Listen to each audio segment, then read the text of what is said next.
Hello guys, καλώς ήρθατε στο κανάλι μου.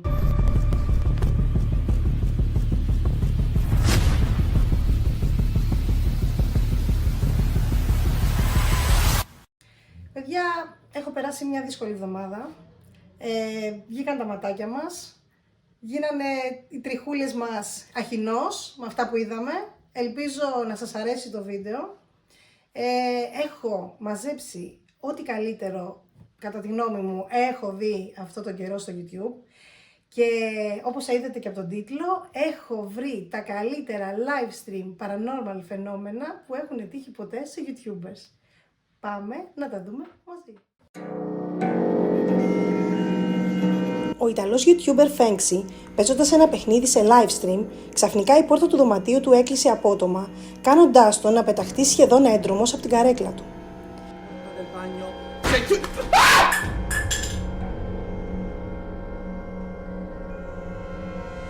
Ragazzi, no vabbè, giuro adesso mi sto cagando in mano proprio veramente. Raga, sto tremando, sta succedendo qualcosa di strano e...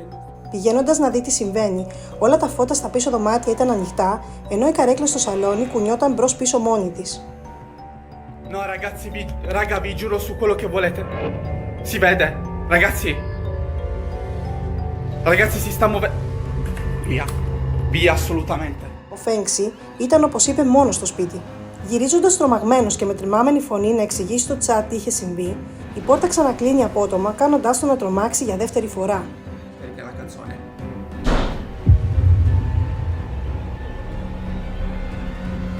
Ok ragazzi, fermi un secondo. Μη μπορώντας να διαχειριστεί την κατάσταση, βγαίνει έντρομος από το σπίτι, αφήνοντας τις κάμερες και το stream ανοιχτά. Αυτό που κατέγραψε ήταν ανατριχιαστικό. Μια παράξενη μορφή πίσω από το τζάμι της πόρτας να εμφανίζεται και να εξαφανίζεται, αφήνοντας το chat με ανοιχτό το στόμα.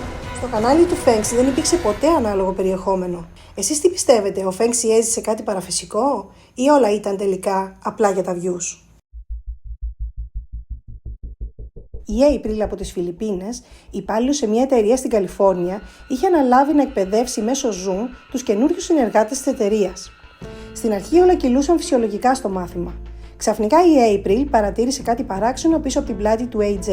You may join Vince sa Google Meet na link sa calendar invite and yawa sa to putain na. Hoy, age.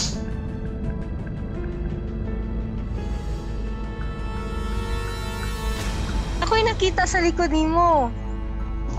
Ayan na lang. Μια λευκή οντότητα αναφεύγει από τα αριστερά προς τα δεξιά, κάνοντας την April να σταματήσει απορριμμένη το μάθημα.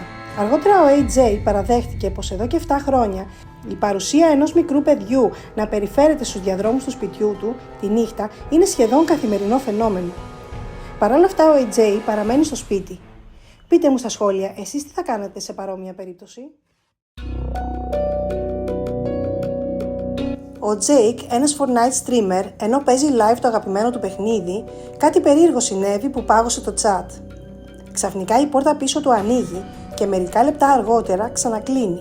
Μετά από λίγο ανοίγει ξανά και η καρέκλα πίσω του αρχίζει να γλιστράει προς την πόρτα. Μετά από λίγο η πόρτα κλείνει, αυτή τη φορά αρκετά δυνατά, ώστε ο Jake να την ακούσει και να γυρίσει ρίχνοντας μια γρήγορη ματιά. Απορροφημένος από το παιχνίδι, δεν προσέχει το chat, που όλη αυτή την ώρα προσπαθεί να τον ειδοποιήσει για το τι συμβαίνει. Όταν επιτέλους διαβάζει τα σχόλια, αποφασίζει να σηκωθεί για να δει τι συμβαίνει, ενώ επιμένει πως η πόρτα ήταν ανοιχτή εξ αρχής. Οι viewers του επιμένουν να δει το playback. Όταν τελικά το κάνει, για μια στιγμή παγώνει και ύστερα πηγαίνει ξανά να ψάξει τα δωμάτια.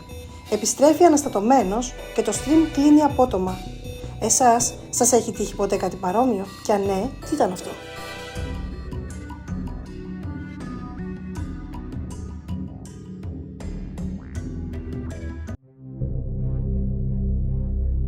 Ο Jordan, γνωστός στο Twitch ως DTune, αποφάσισε να κάνει μια έρευνα σε ένα εγκαταλελειμμένο νοσοκομείο του Τένεσι. Φήμες έλεγαν πως τη νύχτα πολλοί άνθρωποι συχνά έχουν ακούσει βήματα και ήχους στους διαδρόμους, καθώς και κλάματα μωρών. Με ελάχιστο εξοπλισμό και με πολύ θάρρος ξεκίνησε την έρευνα. Για 3 περίπου ώρες όλα κυλούσαν φυσιολογικά, μέχρι που ξαφνικά τα μηχανήματα άρχισαν να χτυπούν. So you come over to it. See? You just get in the area and it works. If you want to try this out, all you have to do is walk past this music box. It'll play a sound, just like that. Why are you continuing? Why are you continuing? Okay. Οι viewers του Jordan παρατήρησαν μια οντότητα να περνά από το τέλος του διαδρόμου, κάτι που ο ίδιος δεν είχε προσέξει εκείνη τη στιγμή. Βλέποντας το playback δεν πίστευε στα μάτια του. Όλες εκείνες τις ώρες ο Jordan δεν ήταν μόνος. Μετά από αυτό αποφάσισε να φύγει σταματώντας το live.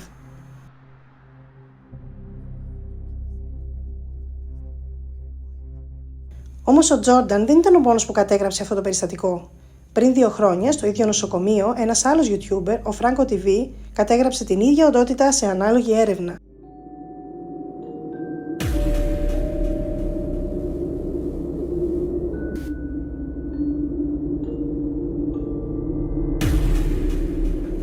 Τι συμβαίνει τελικά σε αυτό το νοσοκομείο? Πείτε μου στα σχόλια. Μια ομάδα ερευνητών παραφυσικών φαινομένων στην Κίνα αποφάσισε να κάνει live έρευνα σε ένα εγκαταλειμμένο κτίριο όπου υπήρχαν φήμες πως πολλοί άνθρωποι είχαν δει μια γυναική οντότητα με κόκκινο φόρεμα να περιφέρεται στους διαδρόμους. Στην αρχή το κλίμα μεταξύ των φίλων ήταν ιδιαίτερα ευχάριστο με πειράγματα και γέλια. Κάτι που σε λίγο θα διαδεχόταν τον απόλυτο τρόμο. Ο Σάο Λόγκ, κοιτώντας την αντανάκλαση ενός παραθύρου, είδε μια περίεργη φιγούρα μιας γυναίκας με κόκκινο φόρεμα να στέκεται ακριβώς πίσω του. Γυρίζοντας πίσω, η φιγούρα είχε εξαφανιστεί.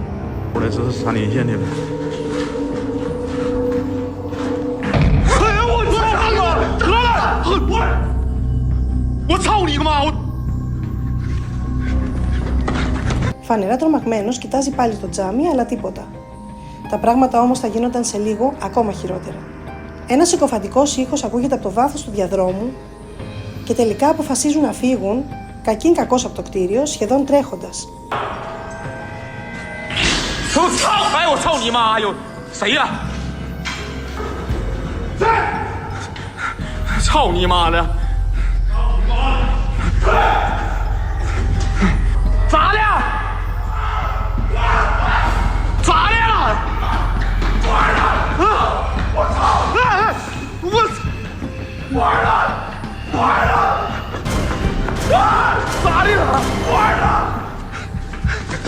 Σε ασφαλές μέρος, όπου είχαν το αυτοκίνητο, αποφασίζουν να δουν το playback.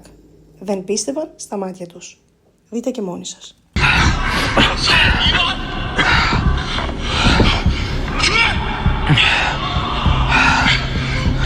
这他妈有啥呀？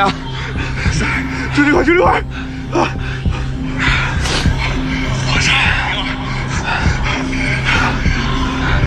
啥？哎呦我操你妈！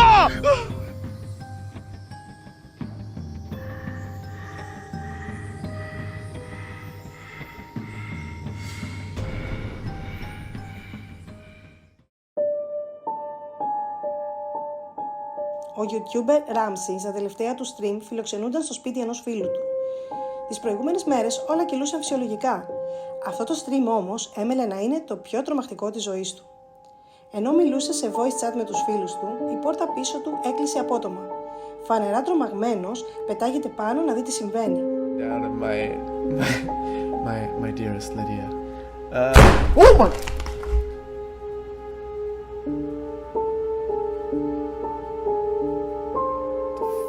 Ξαφνικά τα φώτα άρχισαν να αναβοσβήνουν και η πόρτα ξανά κλείσε.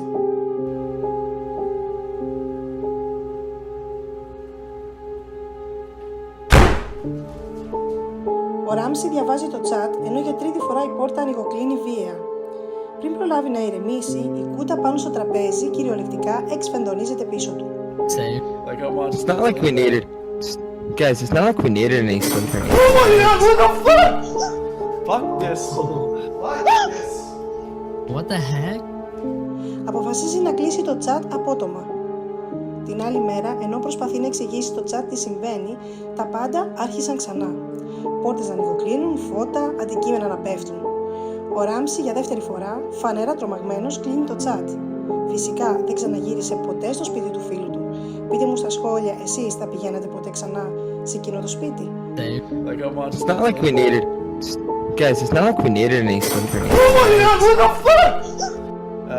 Oh my!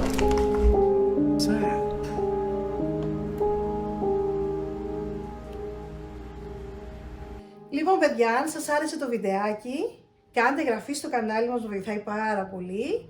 Πηγαίνετε στο TikTok και στο Instagram, κάντε και εκεί follow. Και μέχρι το άλλο μας καινούριο βίντεο, φιλάκια πολλά!